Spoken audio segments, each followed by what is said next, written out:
Voici ce que tu dois savoir sur le passage du régime militaire au gouvernement civil après la conquête. Avoir des instructions au gouverneur... C'est interminable.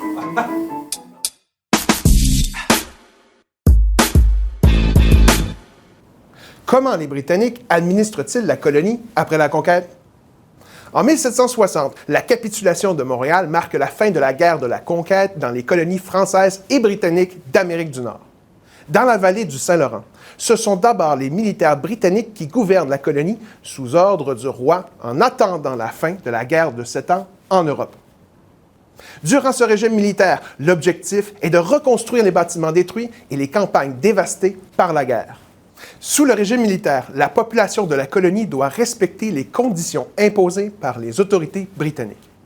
Les dirigeants et les militaires français doivent retourner en France, alors que les seigneurs et les marchands doivent décider s'ils retournent dans la métropole ou s'ils demeurent dans la colonie.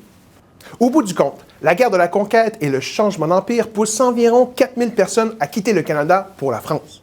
Entre 1760 et 1791, la population coloniale continue tout de même d'augmenter, passant d'environ 70 000 à 161 000 habitants.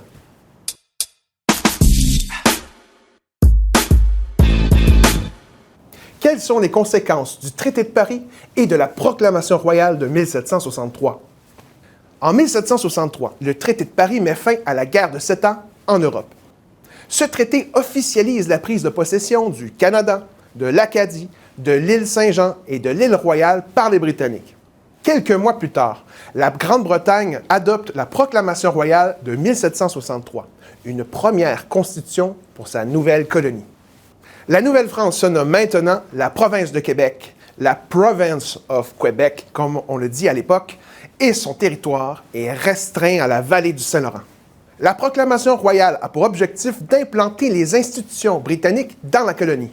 Elle vise aussi à assimiler les Canadiens à la culture et au mode de vie britannique. Sous cette première constitution, le gouverneur a tous les pouvoirs dans la colonie en tant que représentant du roi. On impose aussi les lois civiles criminelles britanniques à la population canadienne.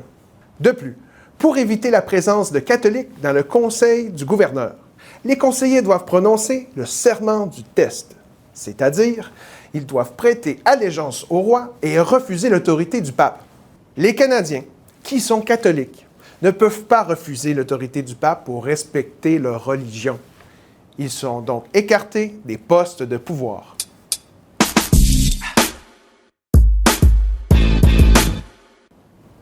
Comment la couronne britannique exerce-t-elle son pouvoir dans la vallée du Saint-Laurent? Pour assurer la mise en place des institutions britanniques dans la province de Québec, le roi George III envoie des instructions au nouveau gouverneur James Murray. Ces instructions royales précisent le rôle du gouverneur, qui doit notamment superviser la transition entre le régime militaire et le gouvernement civil. Lors de son instauration en 1764, le gouvernement civil repose sur le Conseil de Québec. Ce conseil est formé par le gouverneur et 8 conseillers nommés par la couronne et donc aucun représentant élu par la population. Détenteur des pouvoirs exécutifs et législatifs, le Conseil de Québec adopte des ordonnances pour gouverner la province de Québec et pour tenter d'atteindre les objectifs de la métropole, dont ceux qui visent l'assimilation des Canadiens. Malgré les objectifs d'assimilation des Britanniques, les Canadiens occupent un vaste territoire en Amérique du Nord et ils demeurent majoritaires au sein de la population coloniale. Cette situation représente un défi pour les autorités responsables d'asseoir le pouvoir de la couronne britannique dans la vallée du Saint-Laurent. Ainsi, les autorités britanniques accordent certains droits aux Canadiens. Par exemple, les Canadiens peuvent pratiquer la religion catholique et conserver la possession de leurs biens. Les autorités britanniques font même appel aux miliciens canadiens pour transmettre leur message auprès de la population. Les miliciens canadiens règlent aussi certains conflits entre les habitants et ils organisent les corvées dans les campagnes.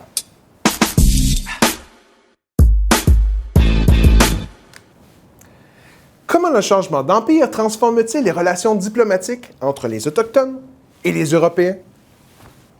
Dans le contexte de la capitulation de Montréal, les Premières Nations de la Fédération des Sept-Feux concluent un traité avec les Britanniques. Ce traité assure la neutralité des villages autochtones domiciliés et le respect de leurs droits territoriaux dans la vallée du Saint-Laurent. Dans la région des Grands Lacs, des nations autochtones choisissent de s'allier pour résister à l'expansion territoriale des Britanniques.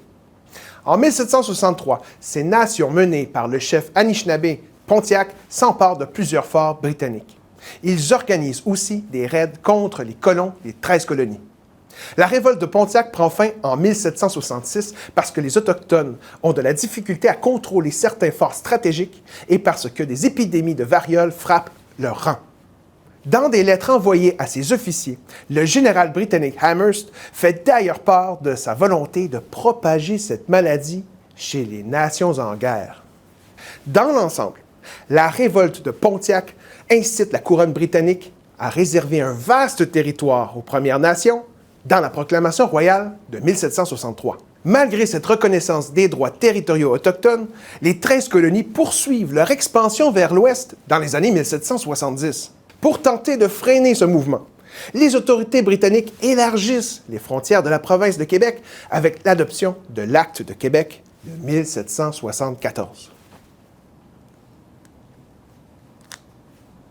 C'était ce que tu devais savoir sur la transition du régime militaire au gouvernement civil après la conquête.